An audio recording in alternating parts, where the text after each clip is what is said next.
大家好，我是苏苏姐家的桃子，今天给大家带来一款萌趣动物胸包狐狸款。本教程电子图解可在微信小程序搜索趣之社进入查看。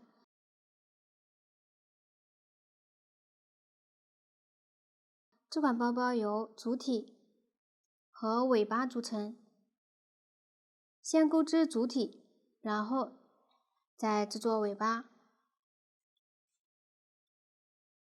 先钩织主体，有脚、身体、头、五官、手、胸毛和拉链组成。这款产品大部分使用表格图解的形式，往下我教大家认识一下表格。表格中用 R 加数字表示圈数， H 加数字表示行数，加减针情况说明这一列，表示钩织当前这一圈时需要用到的针法以及加减针的情况。总针数这一列表示当前这一圈所有针法全部钩织完成后的总针数。先来钩织脚，有相同的2个，都是采用环形起针的方法，沿着起针绕圈钩织。这款包包均用十字短针钩织，后面统称为短针。用到的针法有 X 短针、V 短针加针，下面即可演示。脚开始几圈需要用2根线合为1根线钩织，大家可以在线团的外面和线团的里面各取1根线，并在一起钩织。后面需要用2根线钩织时，都可以按照这样的方法。下面我均用1根线为例演示，具体的线材、配色以及钩针的型号，请参考对应产品的详情页和纸质图解。先单环起针，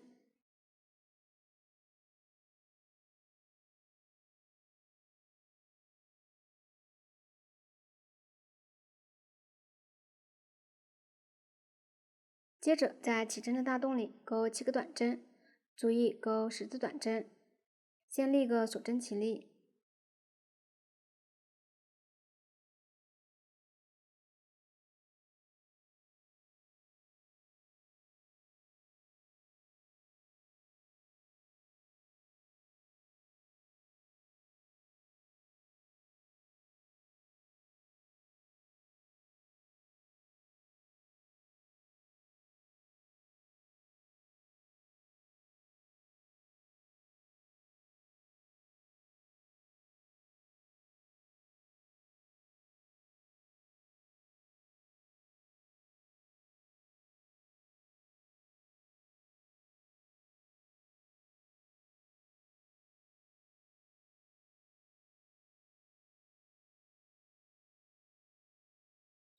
完成后收好线圈。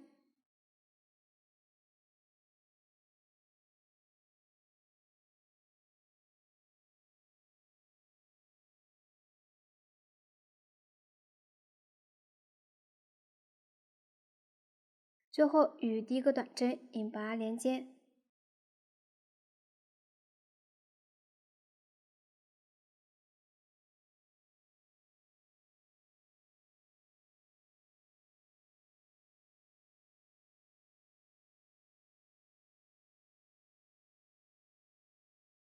拉紧，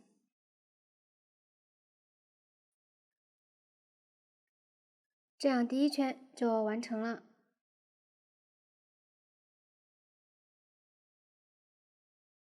有起针线头的这一面是反面，另一面则为正面。将第1圈的正面作为整个包包的正面。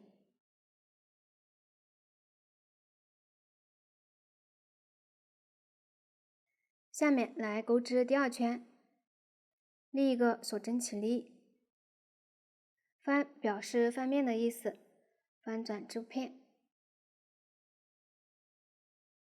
接着钩7个短针加针，也就是在上一圈每一针上钩2个短针。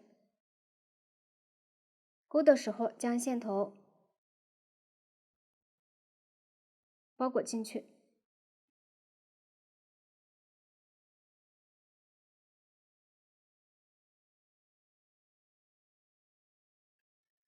注意翻面后，针目在左上方的位置。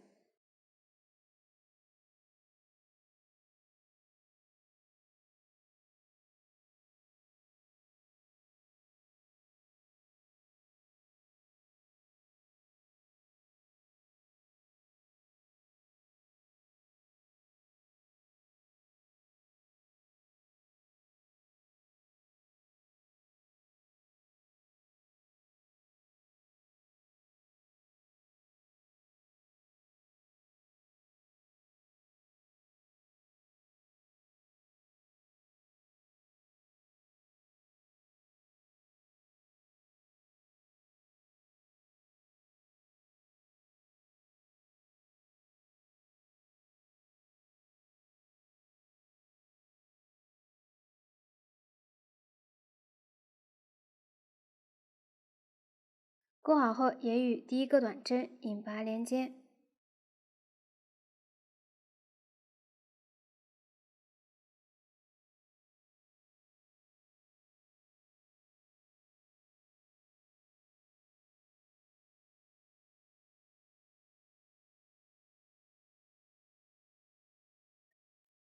这样第二圈就完成了。后面绕圈钩织时，每一圈结尾钩引拔针，开始钩起立针，且起立针和引拔针都不算作一针。下面来钩织第3圈，立一个锁针起立，翻面，小括号表示为一组，乘以几表示重复钩织几次。先来钩第一组，先钩一个短针，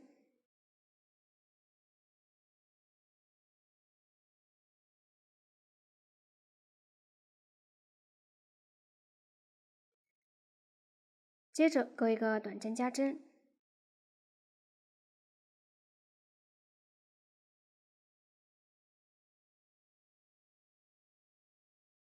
这样小括号里的一组就钩好了。继续对照表格把剩余的组数钩完。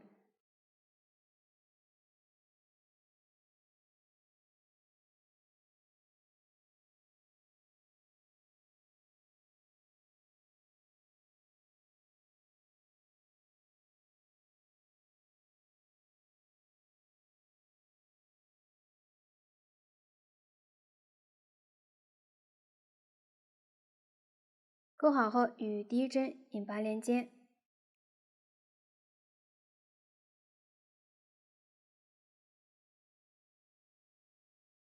拉紧，这样第3圈就完成了。下面来钩织第4圈，这一圈不加不减钩织，也就是一一对应钩织。钩完后的针数和上一圈一样，把这一圈钩完。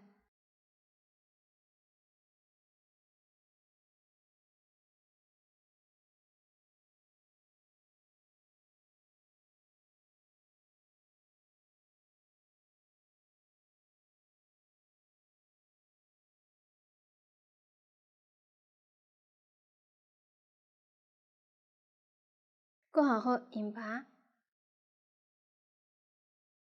拉紧，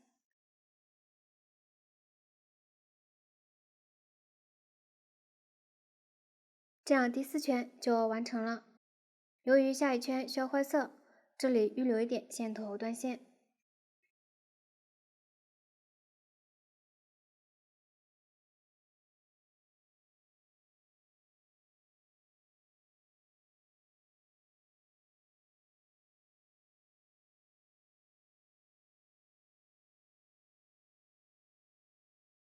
下面来钩织第5圈，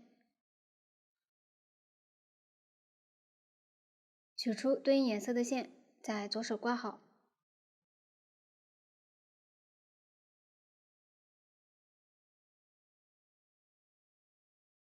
翻面，在上一圈最后一针将线钩出，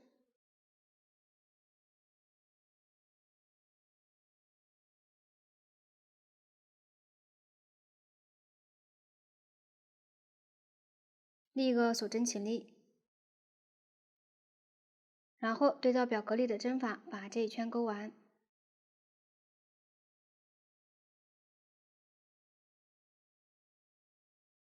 勾的时候收好线头。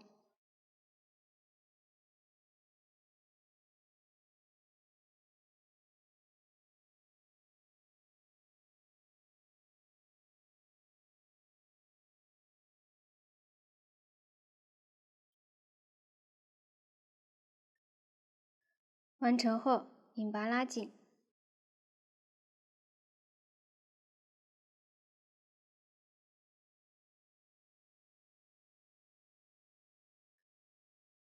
这样第5圈就完成了，预留一点线头端线。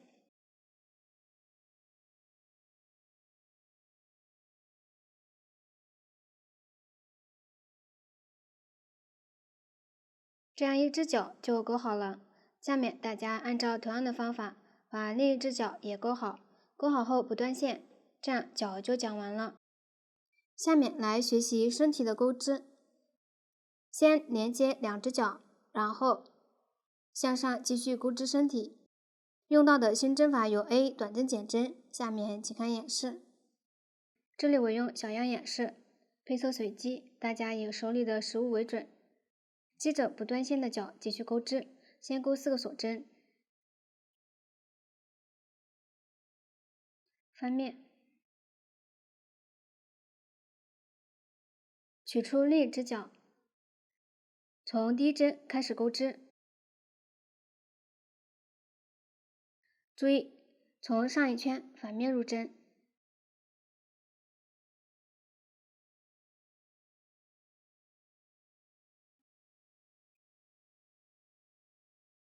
继续对照表格里的针法钩织，收好线头。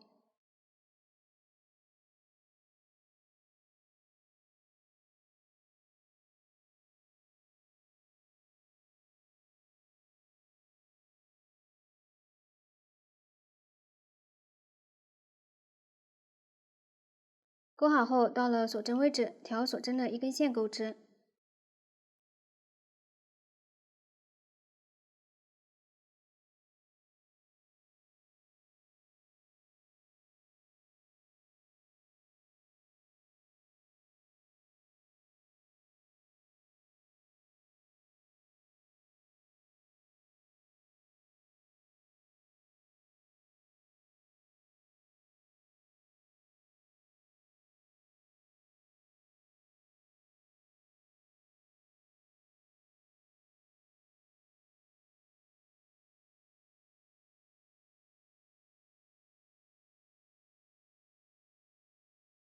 钩好后，继续沿着针目钩织。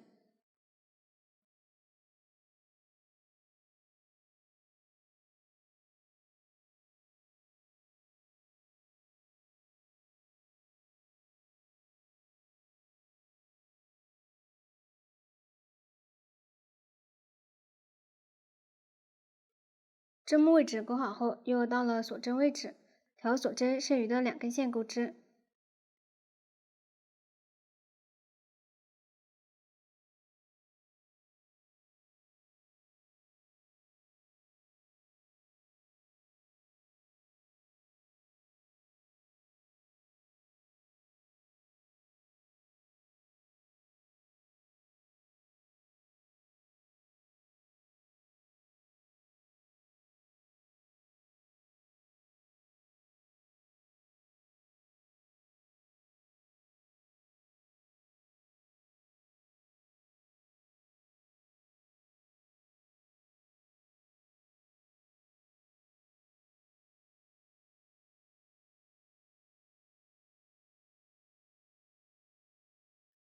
钩好后，与第1个短针引拔连接。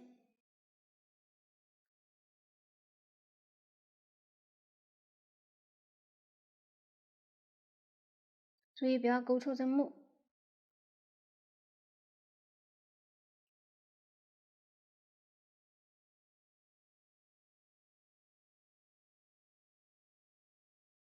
钩好后，第1圈就完成了。下面大家对照表格，把第2圈也钩好即可。第2圈钩好后，下面来钩织第3行，先翻面，然后在上一圈倒数第12针接线。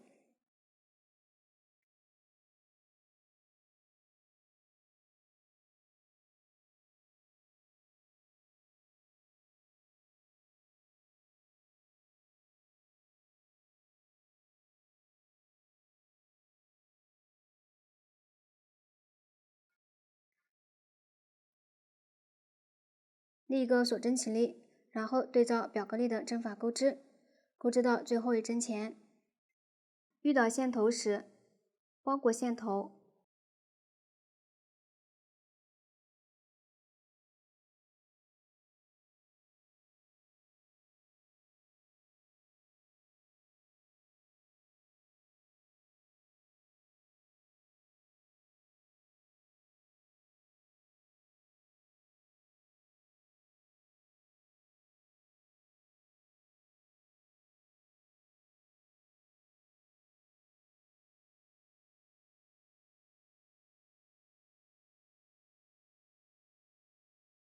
最后是 K， 表示空一针不钩，这里不用引拔，这样第3行就完成了。下面大家对照表格，把对应不加不减针行钩完。钩好后来钩织倒数第2圈，这里我用小样演示，行数较少，立个锁针起立，翻面，然后钩织对应数量的短针。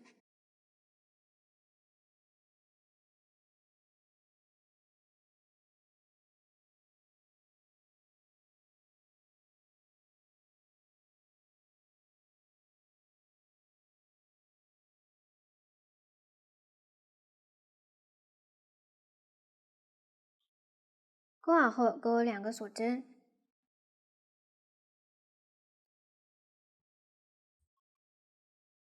接着与第1个短针引拔，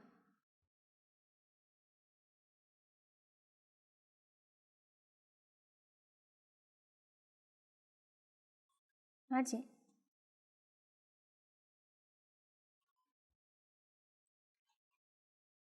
这样倒数第2圈就完成了。下面来钩织最后一圈，立一个锁针起立，翻面，接着钩一个普通短针减针，先挑上一圈最后的2个锁针钩织，分别挑这2个锁针的一根线，钩一个短针的未完成针。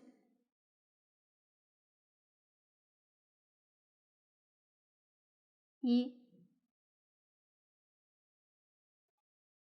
2，现在钩针上有3个线圈，绕线一次穿过，这样一个短针减针就完成了。对照表格，钩对应数量的短针。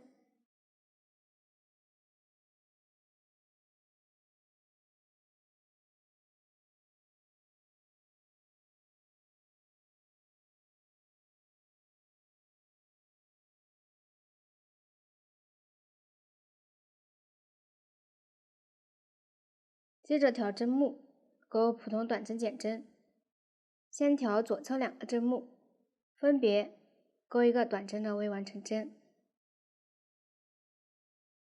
然后绕线一次穿过，继续把剩余的钩完。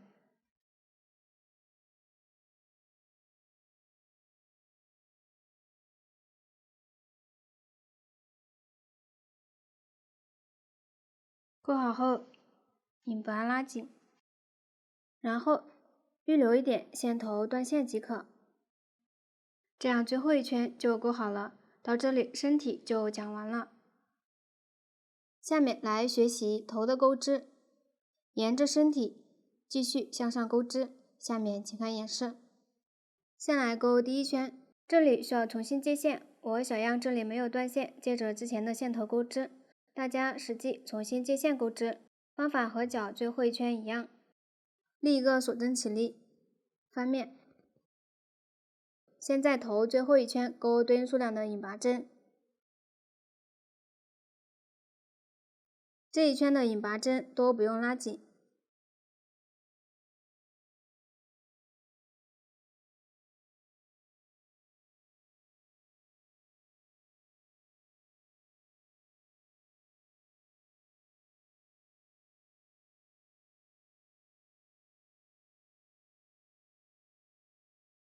接着在头第28圈对应针目依次钩4个引拔针，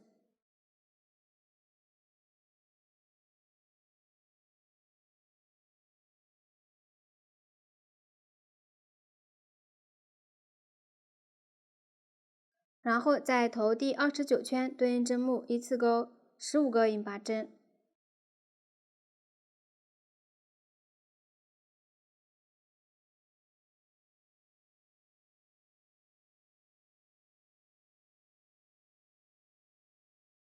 接着在头第28圈对应针目依次钩4个引拔针，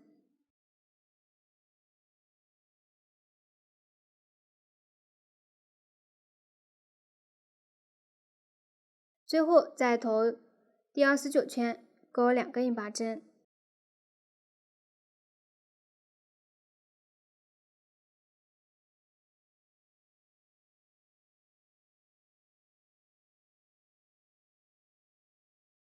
完成后，与第一个引拔针辫子引拔拉紧。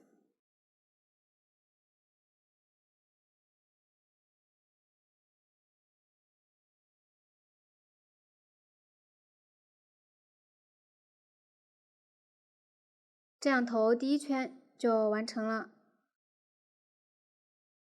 下面来钩织第二圈，这一圈调引拔针的辫子钩织，对照表格里的针法把这一圈钩完。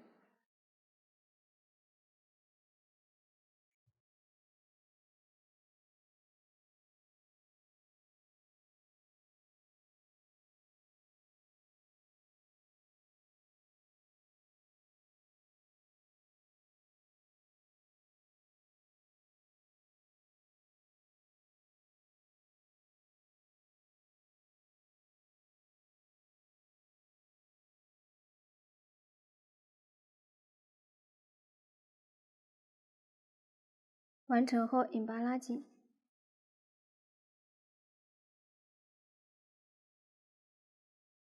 这样头第二圈就完成了。下面继续对照表格钩织，后面钩织时还会用到短针隐形减针。下面我演示一下这一针的钩织，来看一下，针目有这样的2根线，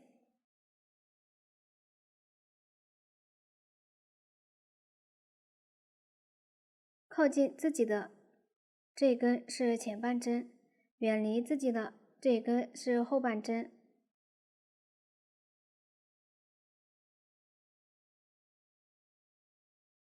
先穿入第一针的前半针，再穿入左侧相邻的前半针。现在钩针上有3个线圈，绕线从前2个线圈中钩出，再绕线一次穿过，短针减针完成。这种只挑前半针钩减针的方法称作隐形减针。用这种方法钩织，针与针之间缝隙比较小，织物整体更精致。下面大家继续对照表格钩织，后面部分圈数在钩织过程中还需要换色。下面演示一下钩织过程中换色的方法，大家先学习方法，然后再对照表格钩织。对照表格，取出线衣，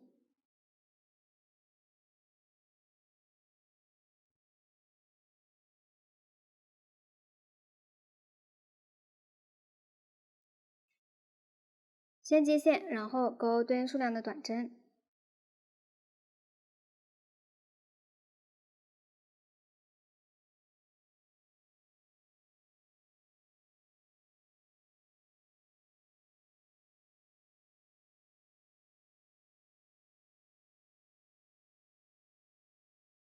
由于下一针需要换色，线衣最后一针钩一个短针的未完成针。对照表格，取出线2，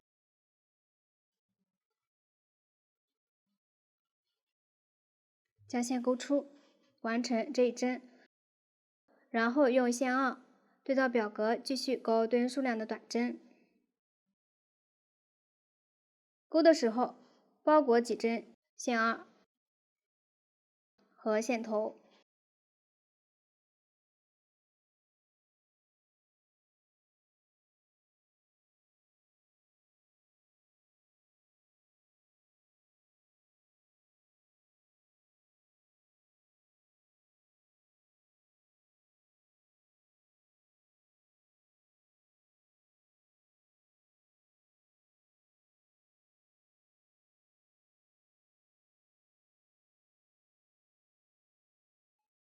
然后剪断。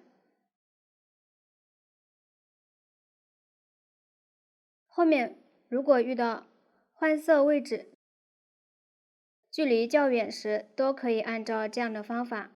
如果是距离不远，可以直接包裹到对应位置，不用断线。继续对照表格钩织。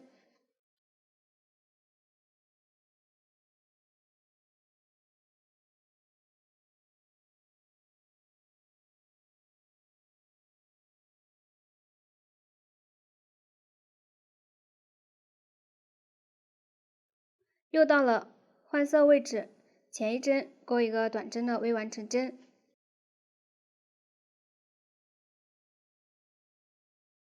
将线衣钩出，然后把剩下的钩完。钩的时候包裹线二和线头，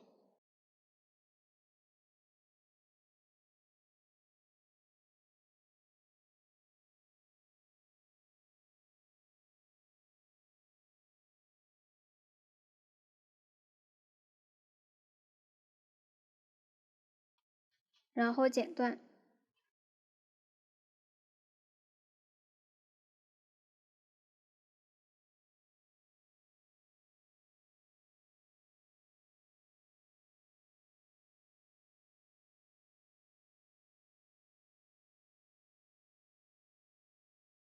完成后引拔拉紧。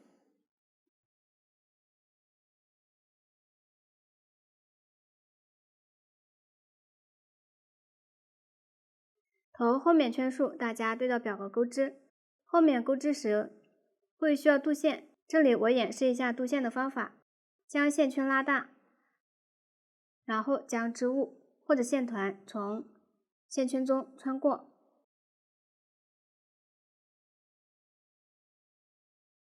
拉紧，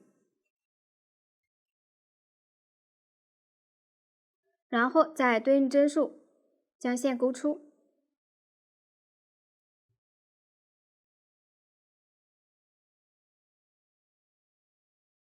镀线可以稍微松一点，然后对照表格里的针法钩织，这个就是镀线的方法。下面大家对照表格自行将头全部钩好即可。钩好后，预留约40厘米的线头断线。最后用预留的线头把最后一圈捏扁卷针缝合好。这里我用小样演示一下方法。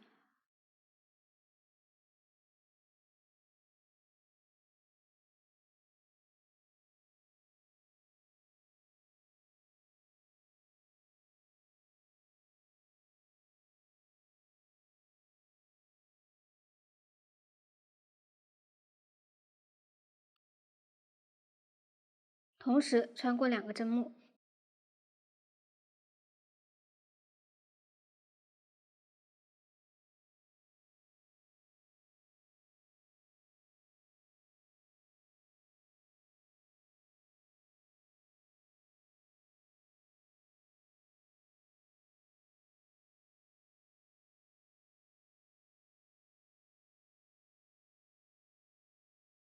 缝好后，将剩余的线头过渡到大致中间位置。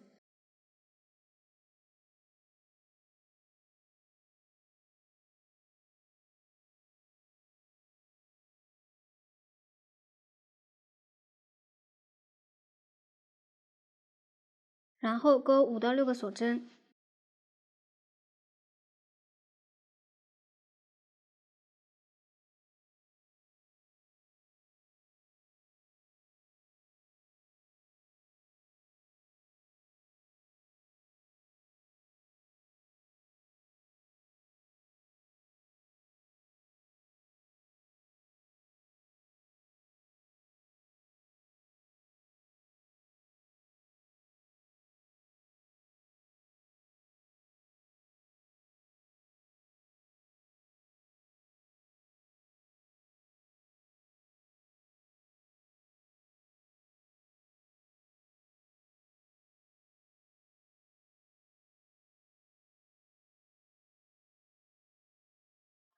最后打结长线。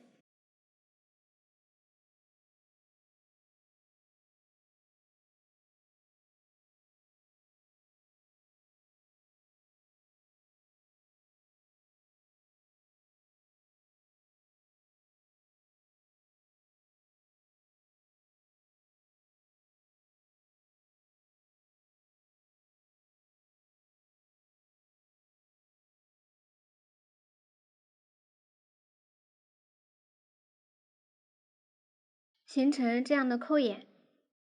这样头也就讲完了。下面来学习五官的制作，由耳朵、眼睛、鼻子、嘴巴和腮红组成。先来学习耳朵的钩织，耳朵有相同的两个，都是分为内耳和外耳。首先钩织外耳，外耳采用环形起针的方法，沿着起针绕圈钩织。下面大家对照表格将它钩好即可。钩好后，钩织内耳，内耳采用锁针起针的方法，沿着起针来回往返钩织。用到的新针法有 X 萝卜丝短针、W 萝卜丝短针1针放3针。下面请看演示。取出对应颜色的线，先锁针起2针，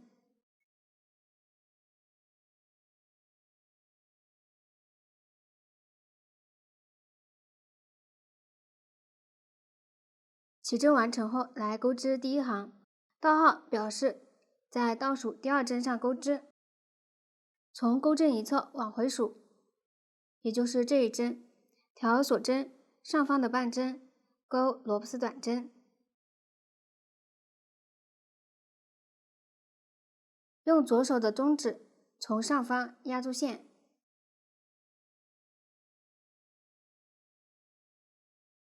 钩针穿入，将线钩出。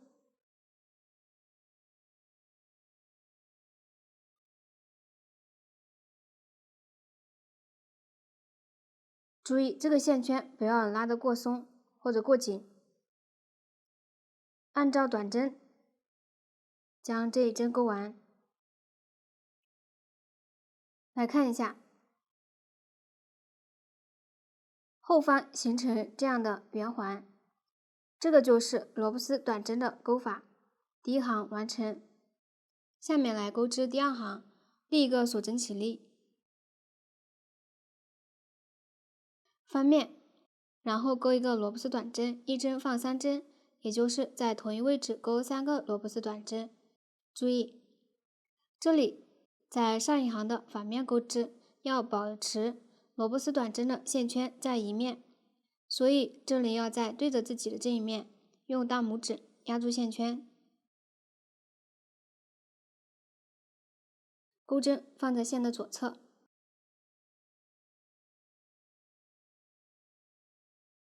穿入针目，将线钩出，继续大拇指压住线圈，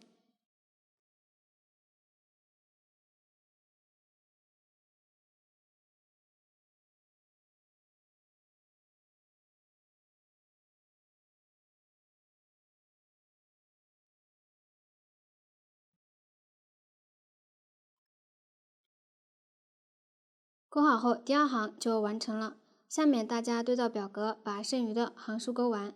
注意萝卜丝的短针线圈要在同一面，钩好后预留约20厘米的线头。内耳钩好后，可以把萝卜丝短针的线圈剪断，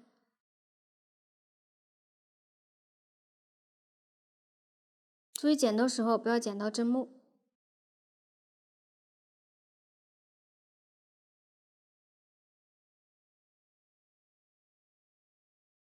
剪完后用缝针将线稍微挑松散一点，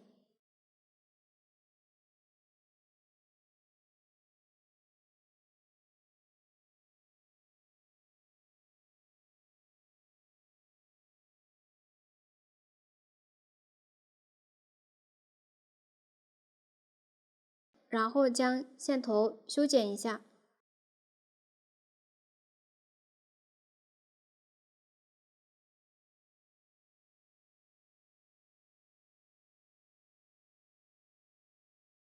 可以修剪的稍微短一点，具体的长度大家也可以根据喜好决定。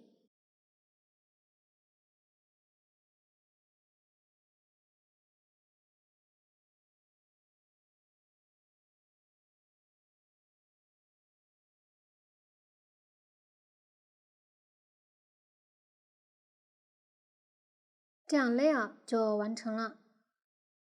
内耳和外耳都勾好后，将它组装好。先将外耳缝到头，将头捏扁，然后在缝合位置两侧缝合，将耳朵也捏扁，由引拔针的位置朝后，身体开口朝左，然后沿着针目与头缝合。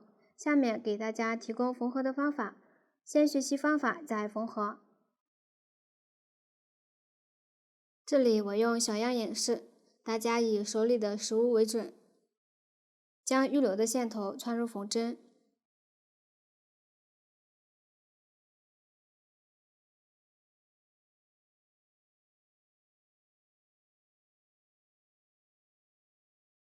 把耳朵捏扁，在对应位置缝合。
缝好后，在头里面打结长线，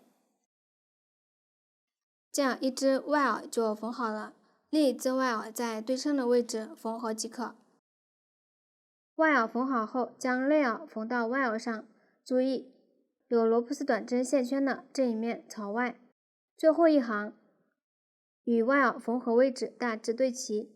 下面请看演示，这里我用小样演示，大家以手里的实物为准，把预留的线头穿入缝针，将内耳放在对应位置，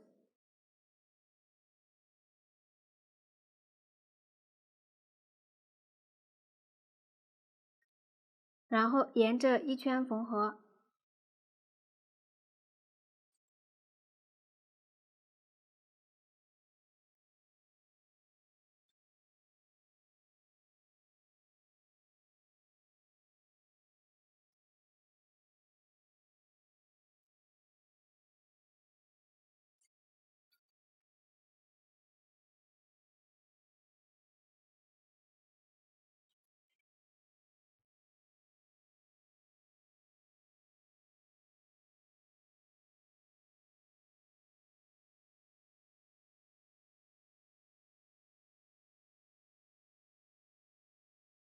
缝好后，将线头在外耳里藏好。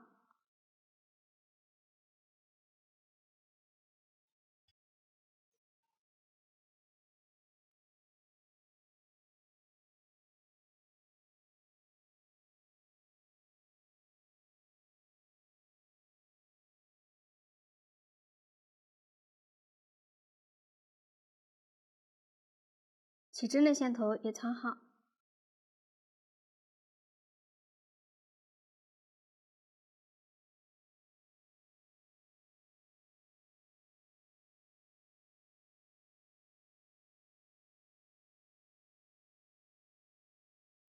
这样内耳就缝好了。下面大家按照同样的方法，把另一只耳朵在对称的位置也组装好即可。这样耳朵就讲完了。下面来学习眼睛的制作。眼睛为成品，在头前面第11到第12圈粘贴。两眼大致居中，之间间隔约6针，将平整的一面与头粘贴。下面大家自行将它粘好即可，这样眼睛就讲完了。下面来学习鼻子和嘴巴的绣制。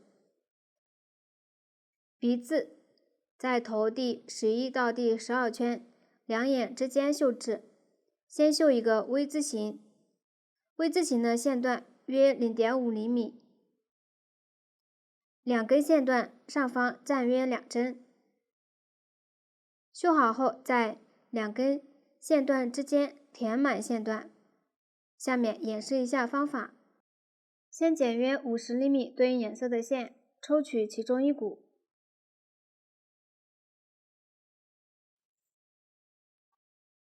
穿入缝针，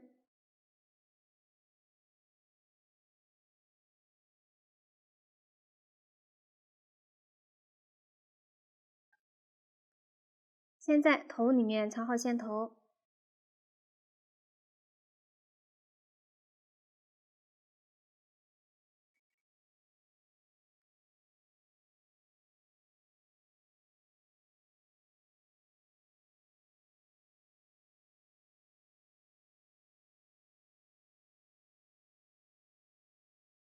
然后先绣一个 V 字形，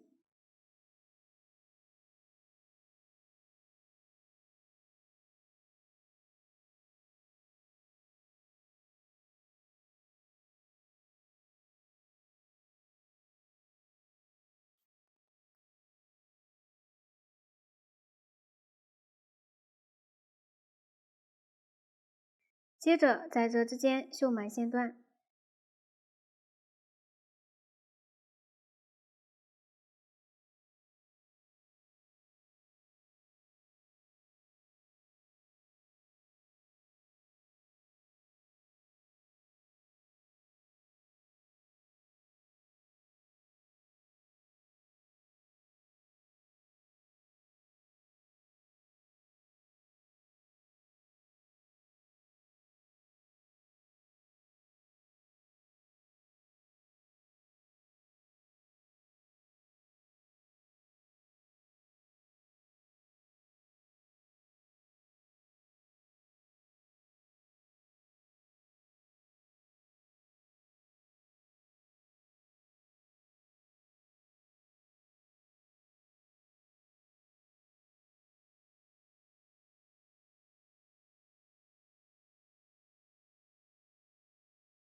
这样鼻子就绣好了。下面来绣制嘴巴，用对应颜色的线，也是抽一股在鼻子下方间隔1圈，绣制，粘1针。绣制的方法和鼻子相同，线段可以绣的稍微饱满一点，具体大家也可以根据喜好决定。这样嘴巴也讲完了。下面来学习腮红的钩织。腮红也是有相同的2个，采用锁针起针的方法，沿着起针钩织。下面大家对照表格将它勾好即可。2个腮红多勾好后，将它粘到眼睛两侧下方一点，粘贴时反面朝外，粘的时候把线头也一起粘在里面即可。下面大家自行将它粘好，这样腮红就讲完了。到这里五官就讲完了。下面来学习手的钩织，手也是有相同的2个，都是采用锁针起针的方法，沿着起针绕圈钩织。下面请看演示。取出对应颜色的线，掀起对应数量的锁针，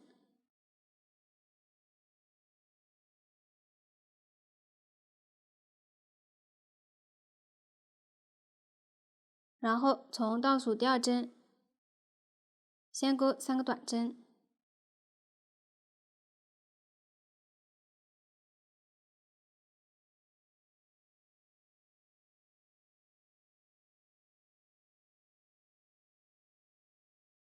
接着钩一个短针1针放3针，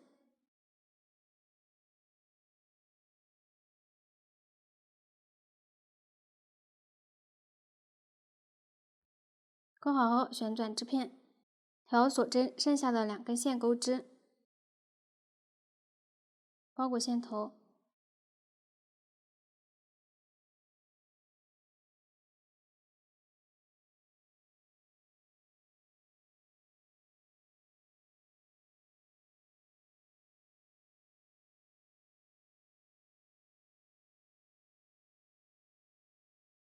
钩好后引拔结束，拉紧。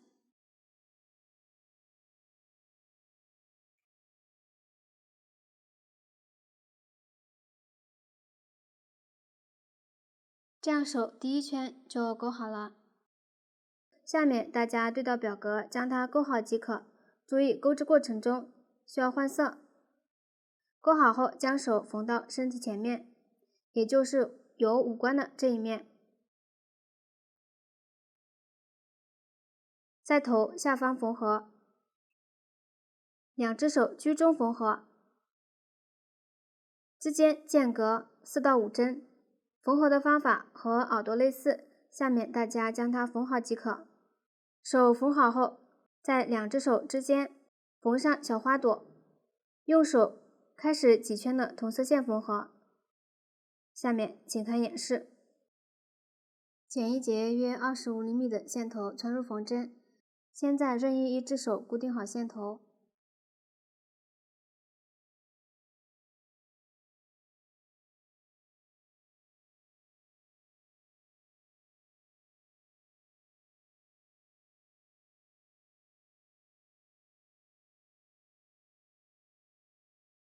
然后在手搭至第2圈里侧出针，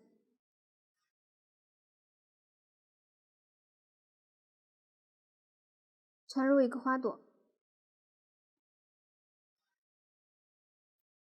在另一只手第2圈缝1次，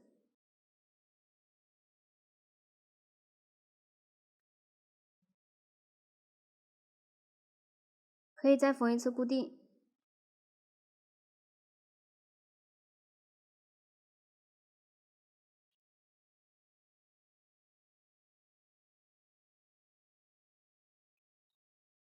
缝好后打结藏线，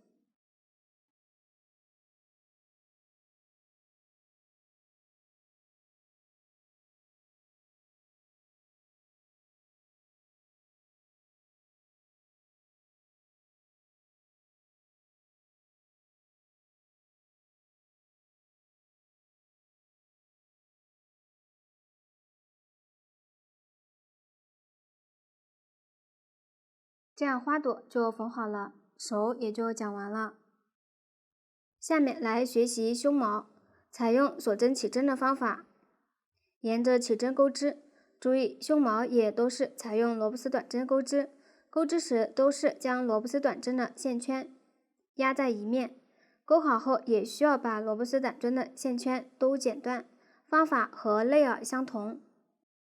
大家按照前面学习的方法，对照表格把胸毛也钩好即可。钩好后预留约40厘米的线头，然后将它缝到2只手下方。缝合的方法也和耳朵相同，侧边缝合时尽量不要缝到萝卜丝短针的线圈。下面大家自行将它缝好即可。这样胸毛也讲完了。最后来缝合拉链。在身体侧边开口缝合，成品的拉链头朝下，也就是脚的位置。具体拉链头的方向，大家可以根据喜好调整。下面请看演示。剪约40厘米，主体同色线，抽取其中梁骨，穿入细针，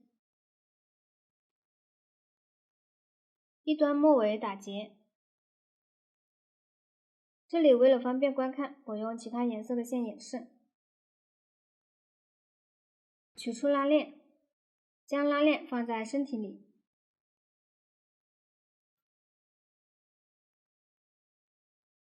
这里我用小样演示。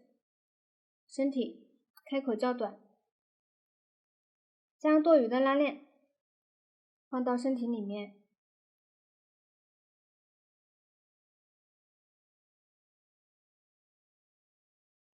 拉链齿下方一点与开口对齐，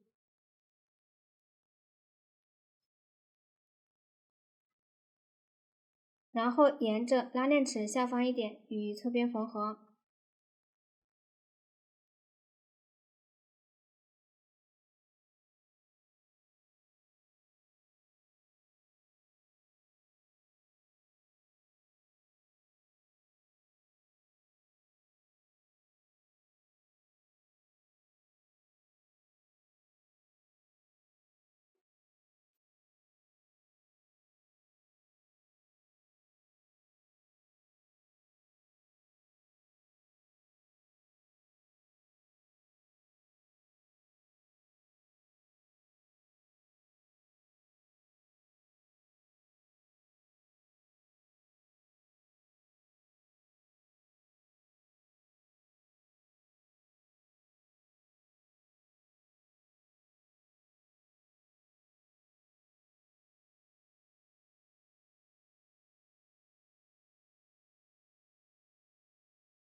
如果想要牢固，可以往回再缝一遍，这里我就不缝了。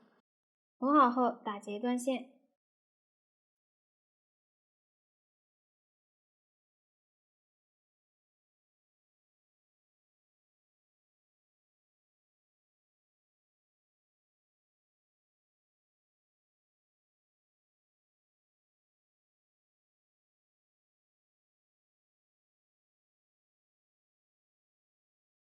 然后另取线将另一侧也缝好。缝合前先把下方这里固定一下。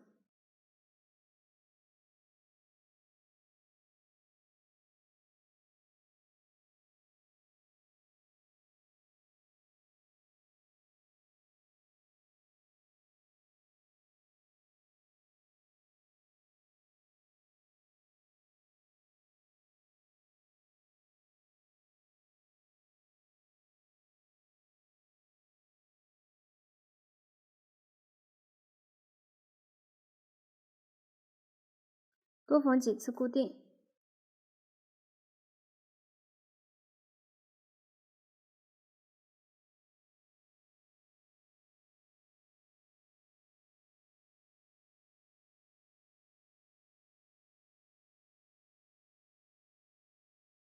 缝好后将拉链另一侧缝好。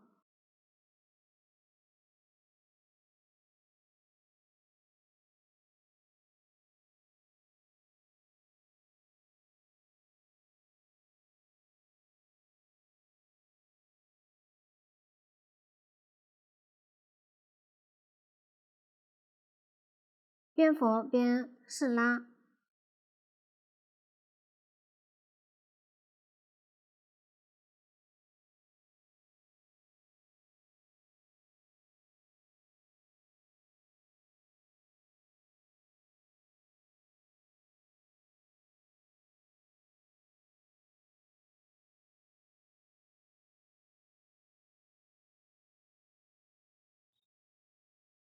最后打结断线。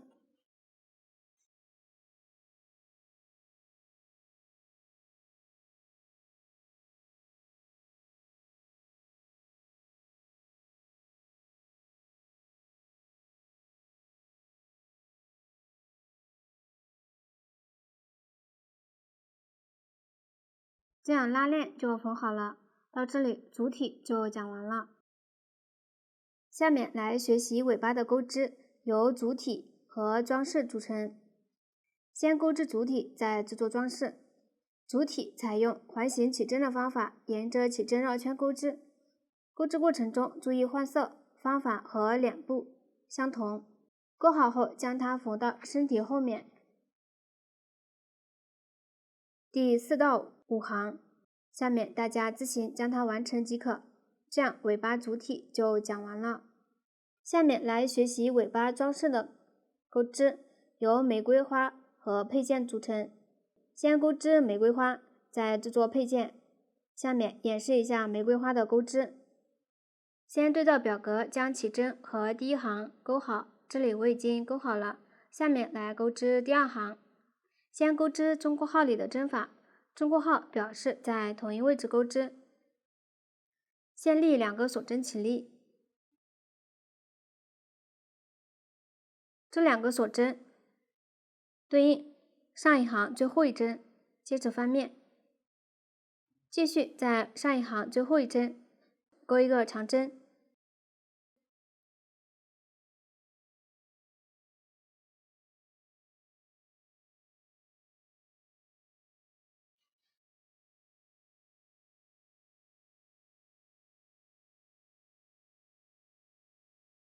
钩好后在相邻一针钩一个长针加针，也就是在同一位置钩2个长针。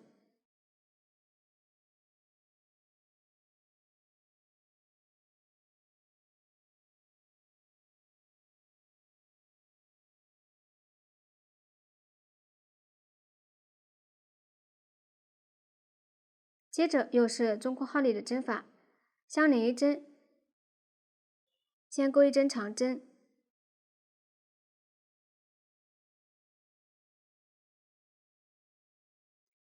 接着钩2个锁针，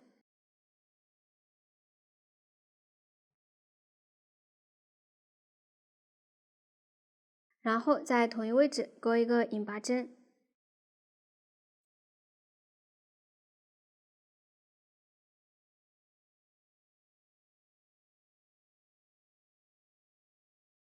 下面是大括号，大括号表示为一组大循环，先钩织中括号里的针法，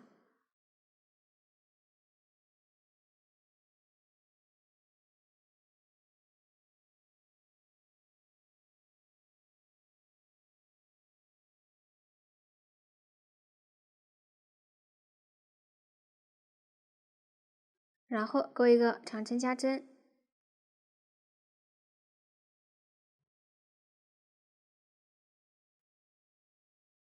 接着再钩织中括号里的针法，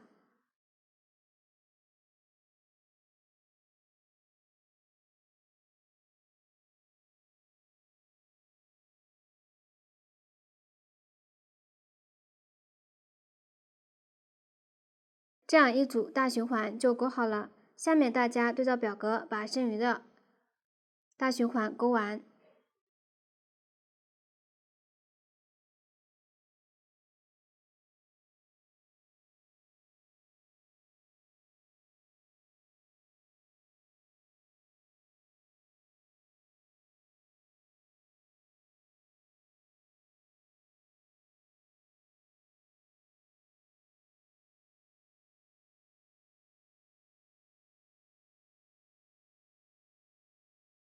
钩好后，预留约30厘米的线头，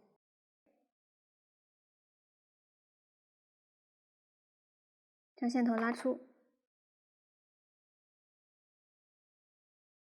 把起针的线头在第1行的反面藏好。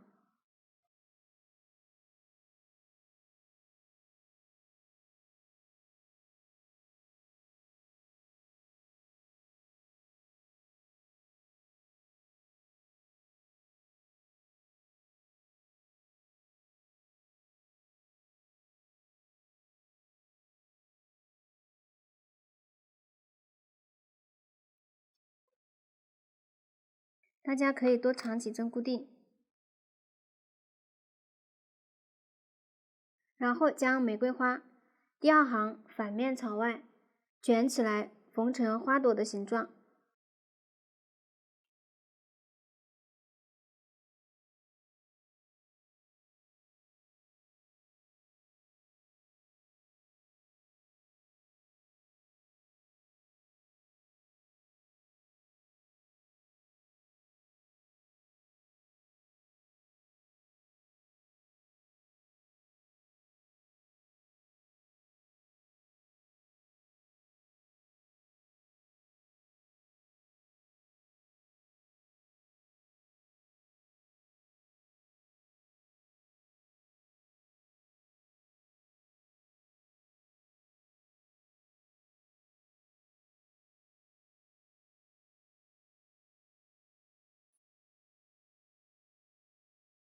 缝好后，将线头过渡到任意一个花瓣，打至中间位置。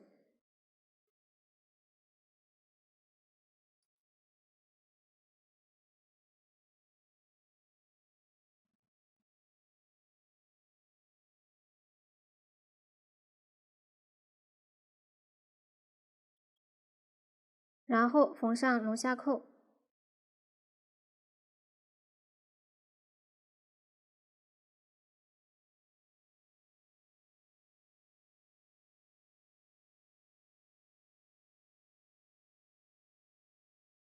最后打结长线。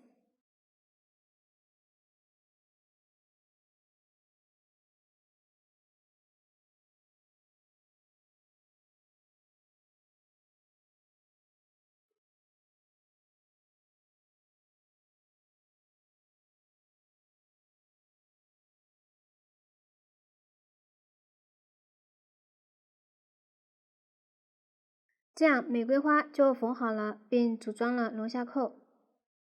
接着另取约20厘米的线头，在龙虾扣相对的一边缝上珠子。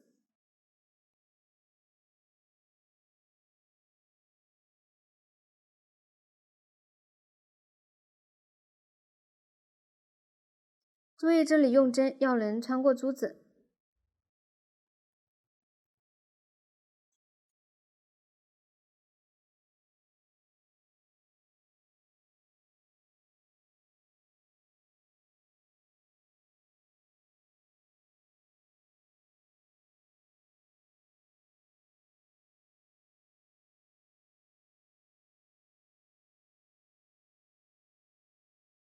最后再与尾巴主体开始位置缝合。这里我用小样演示。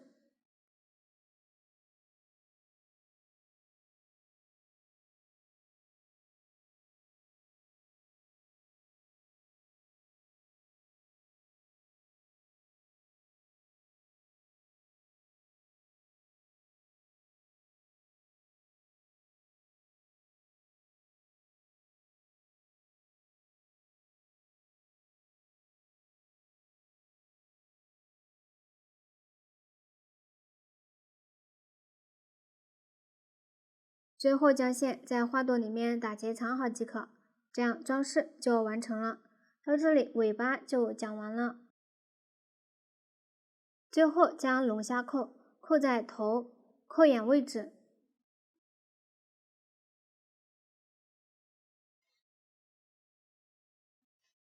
或者缝花朵的线段上。到这里，这款包包就讲完了。